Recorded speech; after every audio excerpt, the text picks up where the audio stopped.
Well, adventure number, I don't know how many now. What else are we going to find in this car? As some of you know, I repaired a place across here in this area because this was real thin, and every time I kept trying to weld it right across here, it blew away. So I cut it out, welded it in there, and then after I got that welded, I got to looking and I found out there, right in the middle, when this car got hit in the side here before, and we had to replace that lower A post and the outer rocker panel there, and the floor pan.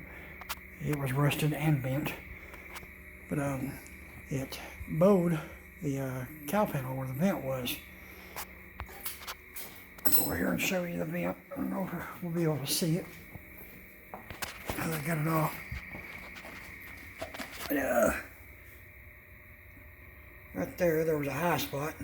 I tried to knock it down, and then I looked over here, and there was a pretty big hump and a crease. And I just said, heck with it. Thank God the 75 parts car we got was in good shape. It was a pain in the butt to cut off. I went through about 20 Sawzall blades, but got it done. So here is the part from the 75 Duster. And, bottom side of it looks pretty good. No rust all around there. Sometimes it rusted out right there. It's got a hole right there, and I think that was worn in it from the windshield wiper rubbing against it. But it's got your typical rust right there around the vent. Almost every car that I've, some of these are like the 68 Nova, the 74 Nova, these are removable, and you can see they have rust under there. It's just like that, but all in all, this one is in good shape.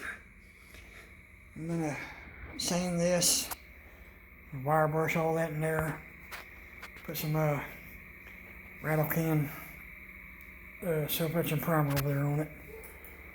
And do the same thing up under here. That'd be better than what they had on from the factory. I already got that sanded.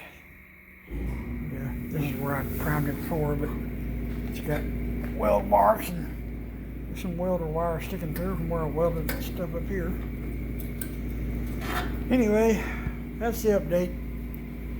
Gonna get the self-etching primer on there, get this thing sanded and wire brushed, and then self-etching primer on that. And I'll probably call it a night. I'm not gonna bother trying to weld this on tonight. I'll do it tomorrow or some other day. I still gotta fix my garage door. Haven't messed with that yet. I finally got all my air hose stuff done. But there's the update. Replacing a warped cowl panel. So, if you like the video, subscribe to the channel, share, and click the little bell to get all the updates. I appreciate it.